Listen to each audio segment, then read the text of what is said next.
প্রথম ইনকামটা কত ছিল, কত সালে ছিল? তো স্যার, সেটা দিয়ে মায়ের জন্য এক সময় একটা শাড়ি কিনেছিলাম।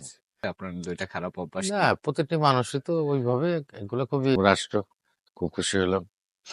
স্যার, আপনার প্রথম ইনকামের একটা আমাদের শেয়ার করেছিলেন, ওটা যদি আরেকটু বলতেন। আপনার প্রথম ইনকামটা কত ছিল, কত সালে ছিল? না, আর আমি তো একসময় চাকরি করতাম। জি স্যার। আমি তো এই শহর থেকে চাকরি নিয়ে ঢাকায় যাই, আমি অগ্রণী ব্যাংকে চাকরি করতাম।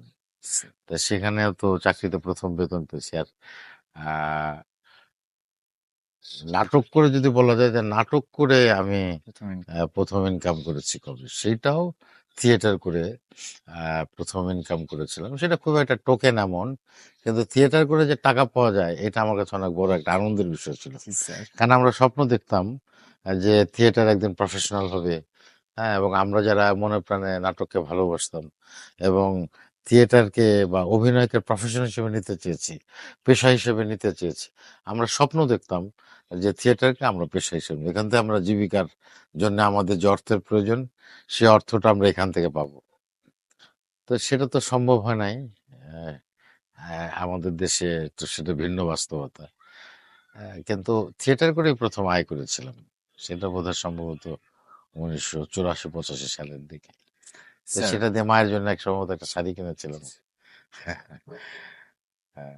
স্যার, আমরা যদি আপনার ২টা খারাপ গুণ আপনার থেকে জানতে চাই, মানে বলা যাবে আপনার ২টা খারাপ অভ্যাস না, কি? প্রত্যেকটি মানুষই তো ওইভাবে, এগুলো খুবই ইয়ে গতানুগতিক প্রশ্ন।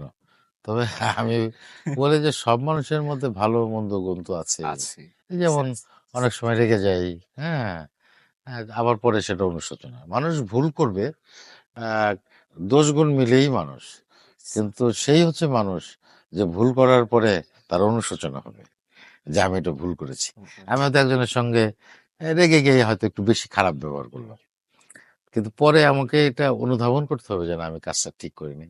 যার মধ্যে এই অনুশোচনা আছে সে মানুষ, আর যার মধ্যে অনুশোচনা নাই, খারাপ কাজ করার পরেও এবং বোঝার পরেও, সে মানুষ না। তো ঠিক আছে, তো তোমরা ভালো থেকো, তোমাদের সবাইকে ঈদ জি মুবারক। স্যার। হ্যাঁ, স্যার, তোমরা আসছো, খুব খুশি হলাম। ঠিক আছে। স্যার, এবারই দেখি